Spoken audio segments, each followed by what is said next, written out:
मैं doctor Usha Singh, graduate school college फॉर्मों में जमशेदपुर से।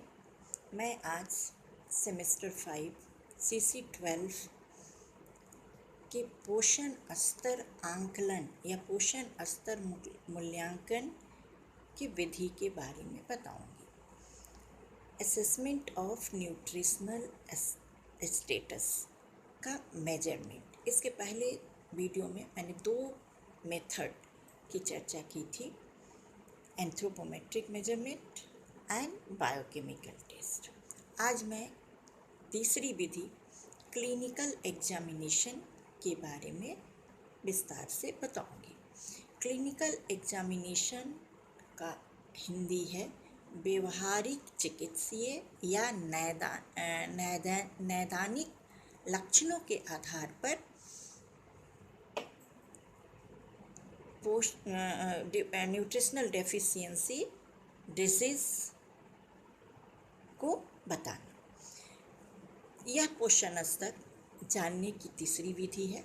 इस विधि में शरीर में पाए जाने वाले असामान्य लक्षणों के आधार पर, जैसे थकावट, बालों का टूटना, स्किन का कलर चेंज हो जाना, मून फेस, होठों के किनारों पर घाव हो जाना, जीभ लाल हो जाना, दाने निकल आना, इस तरह के लक्षणों के आधार पर कोई भी हेल्थ वर्कर या डॉक्टर यह पता करते हैं, यह बताते हैं कि इस मनुष्य, इस व्यक्ति या इस बच्चे में कौन से पोषक तत्वों की कमी है। उसके बाद उन लक्षणों के आधार पर उनके शरीर में पाए जाने वाले पोषक तत्वों की कमी का पता लगाकर उचित पोषण देकर उस कमी को पूरा किया जाता है और पौष्टिक तत्वों की कमी से होने वाले पोषणहीनता जनित रोगों में सुधार किया जा सकता है।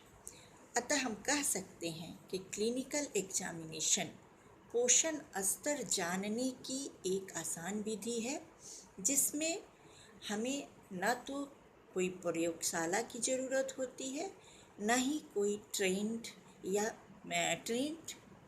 डॉक्टर की ज़रूरत होती है, न तो कोई रसायन की ज़रूरत होती है।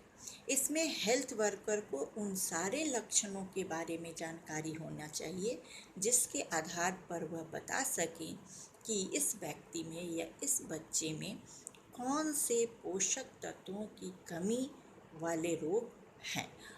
उसके आधार पर उस पोषक तत्व को देकर उस बच्चे या उस व्यक्ति का हेल्थ कंडीशन या स्वास्थ्य स्तर को ठीक किया जा सकता है या सुधारा जा सकता है और यह बताया जा सकता है कि यह deficiency disease, nutritional deficiency disease किस स्टेज में है और उसके लिए क्या उपाय है। तो इसके लिए हर एक हेल्थ वर्कर को उन लक्षणों को जानना होगा कि कौन से लक्षण किस डेफिशिएंसी, किस न्यूट्रिएंट्स या किस पोषक तत्वों की कमी से होते हैं। जैसे जैसे बालों की चमक कम होना, बालों का सूखापन, बाल जड़ से कमज़ोर होना, बालों के स्वाभाविक रंग में परिवर्तन, रेड डिस्कलरेशन ऑफ हेयर, चेहरे पर सूजन, मून फेस मतलब चेहरा एकदम खिला खिला और फुला हुआ रहता है, मून फेस, उसको मून फेस कहते हैं, pot Bailey, extreme wastage of muscles, ये सारे जो लक्षण दिखाई देते हैं ये प्रोटीन की कमी को दर्शाता है। उसी प्रकार कम लाइट में, कम प्रकाश में दिखाई न देना, आँखों में सूखापन, कॉर्निया एंड कंजक्टिवा का सूख जाना, इसको कंजक्टिवल जीरोसिस या कॉर्नियल जीरोसिस बोलते हैं। कम लाइट में दिखाई देना नाइट ब्लाइंडनेस बोला जाता है। और जब बहुत ही विटामिन ए की कमी हो जाती है तो दिखाई नहीं देता है अंधापन आ जाता है, जिसे केरेटोमेलासिया बोला जाता है। तो ये सारी चीज़, ये लक्षण बताता है कि उस व्यक्ति में, उस बच्चे में विटामिन ए की कमी है। उसी प्रकार ओठों का फटना, जीभ का लाल हो जाना, जीभ पर घाव होना, जीभ लाल हो जाना, और ये सारी चीज़ विटामिन बी की कमी को दर्शाता है। उसी प्रकार मसूड़ों में सूजन, मसूड़ों से खून आना, मसूड़ों का रंग बदलना, मसूड़े मुलायम और स्पॉन्जी हो जाना, दांतों का चमक नष्ट हो जाना, ये सारे विटामिन सी की कमी को दर्शाता है। तो ये सारे लक्षण देख करके कोई भी हेल्थ वर्कर या जो न्यूट्रिशनिस्ट होते हैं वो ये बताते हैं कि इस व्यक्ति में या इस बच्चे में ये पोषक तत्व या ये न्यूट्रिएंट्स की कमी हो गई है और इसके लिए क्या सुधार किया जा सकता है। उसी प्रकार दांतों के चमक नष्ट होना, दांतों पर दाग पड़ना, पीला पड़ना, दांत कमज़ोर हो जाना या बोन जो भी हड्डियां हैं वो कमज़ोर हो जाती हैं, वो टूटने लगती हैं, या बच्चों में उसके घुटने के नीचे दोनों पैर की हड्डियां टेढ़ी बो के समान, धनुष के समान झुक जाती है, पिजन जो छाती की हड्डियां हैं वो आगे की तरफ निकल जाता है, जिसे पिजन चेस्ट कहते हैं। तो इस प्रकार के जो भी लक्षण दिखाई देते हैं वो ये शो करते हैं कि बच्चे में या उस व्यक्ति में कैल्शियम या विटामिन की कमी है। तो जब ये पता चल जाता है कि ये पर्टिकुलर न्यूट्रिएंट्स की कमी है, तो उस न्यूट्रिएंट्स या उस पोषक तत्व से भरपूर भोजन दे करके उस कंडीशन को सुधारा जा सकता, पोषण स्तर को सुधारा जा सकता है। और इस लक्षणों के आधार पर यह पता चल जाता है कि ये जो कमी है, ये जो डेफिशिएंसी है, किस स्तर में है। तो इस प्रकार इन लक्षणों के आधार पर हम किसी भी व्यक्ति या समुदाय में रहने वाले लोगों का पोषण स्तर का आकलन करते हैं। उसी प्रकार अगर सिर दर्द, नींद ना आना, स्मृति में कमी होना, मानसिक तनाव रहना, चिड़चिड़ापन, व्यक्ति में समय, स्थान, घटना के